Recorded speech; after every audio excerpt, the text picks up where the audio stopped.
ഇപ്പോൾ പന്തളം നഗരസഭയുമായി ബന്ധപ്പെട്ട് പന്തളം നഗരസഭയിൽ ഒരു ഇടിവെട്ട് നീക്കമാണ് BJP നടത്തിയത്. കാരണം പാലക്കാട് നഗരസഭയ്ക്ക് ശേഷം കേരളത്തിൽ ഒരു നഗരസഭ BJP പിടിക്കുന്നുണ്ടെങ്കിൽ അത് പന്തളം നഗരസഭയാണ്. വളരെ കൃത്യമായ ഭൂരിപക്ഷത്തോടു കൂടി തന്നെ പന്തളത്ത് BJP അധികാരത്തിലേക്ക് വന്നു. അവിടെ എനിക്ക് തോന്നുന്നു ശബരിമല രാഷ്ട്രീയത്തിൻ്റെ ശബരിമല പൊളിറ്റിക്സിൽ അവിടെ ഒരുപാട് അവിശ്വാസികളായ സ്ത്രീകളെ കൊണ്ടുചെന്ന് കയറ്റി അവിടുത്തെ അതും വിശ്വാസികളെ അല്ല, ഏതാണ് അവിശ്വാസികളായിട്ടുള്ള ആക്ടിവിസ്റ്റുകളെ കൊണ്ടുചെന്ന് കയറ്റിയിട്ടാണ് ഹിന്ദുക്കളുടെ നെഞ്ചത്തിട്ടിട്ട് പന്ത് തട്ടാൻ അല്ലെങ്കിൽ പടക്കം പൊട്ടിക്കാൻ പിണറായി വിജയൻ ഗവൺമെൻറ് ശ്രമിച്ചത്.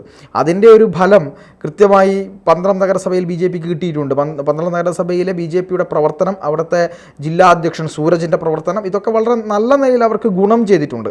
അങ്ങനെ പന്തളം നഗരസഭയിൽ അധികാരത്തിലേക്ക് വന്ന BJPയെ എങ്ങനെയെങ്കിലും താഴെ ഇറക്കുക എന്നുള്ളതായിരുന്നു ആരുടെ മുഖ്യ ലക്ഷ്യം?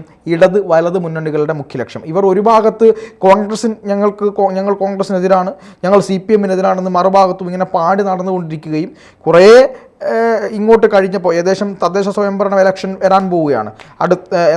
ഇങ്ങനെ അടുത്തടുത്ത് വരുന്നപ്പോൾ ഇവർക്കിത് സഹിക്കാൻ പറ്റാത്ത അവസ്ഥ വന്നു. അങ്ങനെ BJPയിലുള്ള ഒരു ചെറിയൊരു പിണക്കത്തെ ഇവർ മുതലെടുക്കാൻ ശ്രമിച്ചു.